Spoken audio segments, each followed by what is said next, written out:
ہماری ڈائٹ کا بہت زیادہ رول ہے، فاسٹنگ کا بہت زیادہ رول ہے۔ اگر آپ ڈائٹ کریں گے اور فاسٹنگ کریں گے تو وہ جو ہمارا جگر فیکٹری کی طرح شوگر بناتا ہی بناتا جا رہا ہے، گلوکوز کو پھینکتا جا رہا ہے، وہ رک جائے گا۔ اگر ہم وزن کم کر لیں گے اپنی ڈائٹ کے ذریعے، ایکسرسائز کے ذریعے، تو وہ جو فیٹی ٹیشوز وہ اتنے بڑے ٹینکر کی شکل میں ہے اور اس میں سے پوائزن یا زہر لیک ہو رہا ہے، وہ لیک ہونا بند ہو جائے گا۔ You can't run a city on broken keys, but you can fix the keys and rebuild. Exercise muscles کو انسولین ڈیپینڈنٹ گلوکوز اپ ٹیک کے لیے ایکٹیویٹ کرتا ہے، یعنی مسلز جب ہم ایکسرسائز کرتے ہیں اور یوز ہوتے ہیں تو یہ انسولین ڈیپینڈنٹ گلوکوز اپ ٹیک کو ایکٹیویٹ کر دیتا ہے۔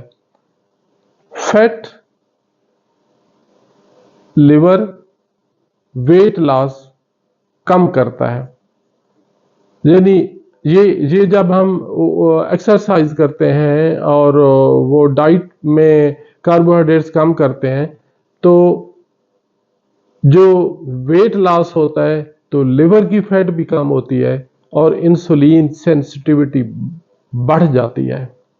اب یہاں غور سے دیکھیں گے نا تو یہ انسولین ریزسٹنس اور انسولین سینسٹیوٹی یہ ایک ہی سکے کے دو رخ ہیں۔ اگر انسولین سینسٹیوٹی پوری ہوگی، نارمل ہوگی، تو انسولین ریزسٹنس نہیں ہوگی، اور جب انسولین سینسٹیوٹی کم ہوگی تو انسولین ریزسٹنس بڑھ جائے گی۔ اس کے لیے خوراک کیا چاہیے؟ فائبر رچ ڈائٹ ہونی چاہیے، میڈیٹرینین ڈائٹ ہونی چاہیے، ایسی ڈائٹ ہونی چاہیے جو آپ کی انسولین کو بہت زیادہ ریز نہ کرے، جیسے پروٹین اور فیٹ۔ اگر آپ ڈائٹ میں پروٹین اور فیٹ لیں گے، کاربوہائیڈریٹ کم لیں گے، تو اس سے ہماری انسولین سینسٹیوٹی بڑھ جائے گی اور انسولین ریزسٹنس کم ہو جائے گی، اور اگر یہ آپ سفر جاری رکھیں گے تو انشاءاللہ ایک ٹائم آئے گی کہ آپ کی ڈائبٹیز ریورس ہو جائے گی۔ کرونک سٹریس، اس کا بہت بڑا رول ہے۔ اگر اس کو ہم یہ کہہ سکتے ہیں کہ سٹریس اینڈ سلیپ یا کم نیند انسولین ریزسٹنس کو بہت بڑھاتے ہیں۔ آپ کا سکیڈرین سائیکل جب ڈسٹرب ہو جاتا ہے تو یہ بھی انسولین ریزسٹنس کو بڑھانے میں بہت زیادہ رول ادا کرتا ہے، اور یہ تو اب تو آپ کو سمجھ آ ہی گئی ہوگی کہ جب انسولین ریزسٹنس زیادہ ہوتی ہے تو گلوکوز لیول آٹومیٹکلی بڑھ جاتے ہیں، جس کو ہم عام زبان میں کہتے ہیں کہ شوگر بہت بڑھی ہوئی ہے۔ ایک اردو کہاوت ہے کہ محنت کا پھل میٹھا ہوتا ہے۔ اگر آپ محنت کریں، خود پہ قابو پائیں، کاربوہائیڈریٹس کم لیں، پروٹین اور فیٹ کو ایک مناسب مقدار میں لیں، تو انشاءاللہ ذیابیطس کو قابو کیا جا سکتا ہے۔ نہ صرف قابو کیا جا سکتا ہے بلکہ ریورس بھی کیا جا سکتا ہے۔ اب اس کو میں ساری چیز کو سم اپ اس طرح کر سکتا ہوں، انسولین ریزسٹنس وہ زنگ آلود تالا ہے جس کے بغیر ذیابیطس کی کہانی مکمل نہیں ہوتی۔ پٹھے شوگر نہیں لیتے، مسل شوگر نہیں لیتے، جگر شوگر بناتا رہتا ہے، یعنی پٹھے شوگر لے ہی نہیں رہے اور جگر شوگر بنا رہا ہے، اور چربی زہر پھیلاتی ہے۔ تو پینکریاز اس میں کہ گلوکوز بہت زیادہ ہے اور وہ زیادہ سے زیادہ انسولین بنا رہا ہے تو وہ تھک کر بیٹھ جاتا ہے۔ لیکن یہ ہم تقدیر نہیں کہہ سکتے۔ درست غذا، ورزش، نیند کا پورا ہونا اور وزن کم کرنے سے یہ تالے دوبارہ کھل سکتے ہیں جو انسولین ریزسٹنس کی شکل میں زنگ آلود ہو چکے ہیں، بند ہو چکے ہیں۔ Balance is not something you find, it is something you create. یہ آپ نے خود کریٹ کرنا ہے، توازن خود بنانا پڑتا ہے، اور یہی توازن صحت کا راز ہے۔ اگر یہ ویڈیو آپ کو فائدہ مند لگی تو لائک کریں، سبسکرائب کریں، اور کمنٹس میں مجھے بتائیں کہ آپ کی سب سے بڑی مشکل کیا ہے، خوراک، ورزش یا ذہنی دباؤ۔ تو کیا آپ کو جو میں ایک کنسیپٹ دینا چاہ رہا تھا انسولین ریزسٹنس کا، آپ کو سمجھ آیا؟ نہیں آیا تو مجھے سجیسٹ کریں تاکہ میں اور زیادہ بہتر طریقے سے آپ کو یہ ڈسکرائب کر سکوں، کیونکہ جب تک آپ کو انسولین ریزسٹنس سمجھ نہیں آئے گی، آپ کو شوگر نہیں صحیح سکسیسفلی ٹریٹ کر سکیں گے۔ تو آئیے مل کر صحت مند شہر تعمیر کریں۔